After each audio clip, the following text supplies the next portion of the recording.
جو علم آ جانے کے بعد کٹ حجتی کرے، ضدیت کرے، تسلیم نہ کرے، فقل، تو ان سے کہہ دیجئے کہ اب مناظرہ تو تم کر نہیں پائے، اب مباہلہ کریں گے۔ فقل، تو ان سے کہہ دیجئے، ندعو، ہم بھی، تعالو، لے آتے ہیں، ندعو ابناءنا، بلا کر ہم اپنے بیٹوں کو، وابناءکم، تم اپنے بیٹوں کو، ونساءنا ونساءکم، ہم اپنی بیٹیوں کو، تم اپنی بیٹیوں کو۔ ممکن ہے مجلس کے بعد کوئی مجھے روک کر سوال کر لے کہ مولانا اتنی عربی تو ہمیں آتی تھی، آپ نے نساء کا ترجمہ بیٹی کیوں کیا؟ نساء کا ترجمہ تو عورتیں ہوتا ہے بھئی، سورہ نساء ہے نا قرآن میں، تو وہ بیٹیوں والا سورہ تو نہیں، عورتوں والا سورہ ہے۔ سورہ نساء خواتین کو کہتے ہیں نساء، تو آپ نے ترجمے میں بیٹی کہہ دیا جبکہ قرآن نے تو نساء کا لفظ ہے۔ تو میں یہ جواب دوں گا کہ قرینہ بتا رہا ہے کہ یہاں عورت میں بیٹی مراد ہے۔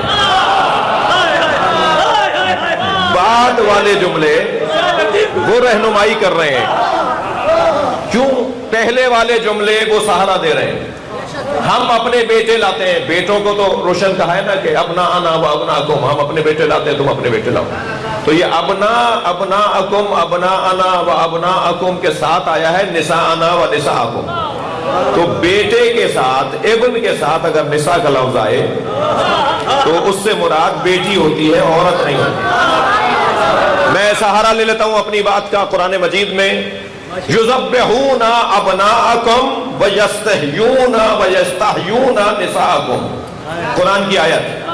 وہ بیٹوں کو ذبح کرتے تھے، سب نے ترجمہ کیا ہے، اور بیٹیوں کو چھوڑ دیتے تھے۔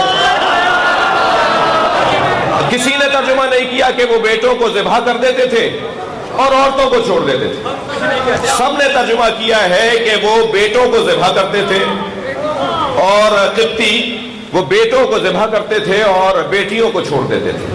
تو یہاں جب بھی ابن کے ساتھ نساء کا لفظ آیا تو وہاں بیٹے کے لفظ کے ساتھ بیٹی کا ترجمہ ہوگا۔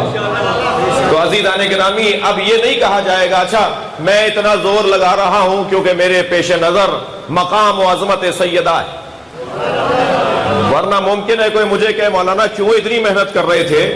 محنت کی ضرورت ہی نہیں، مباہلے میں جا کے دیکھ لیتے ہیں کہ کون آیا ہے۔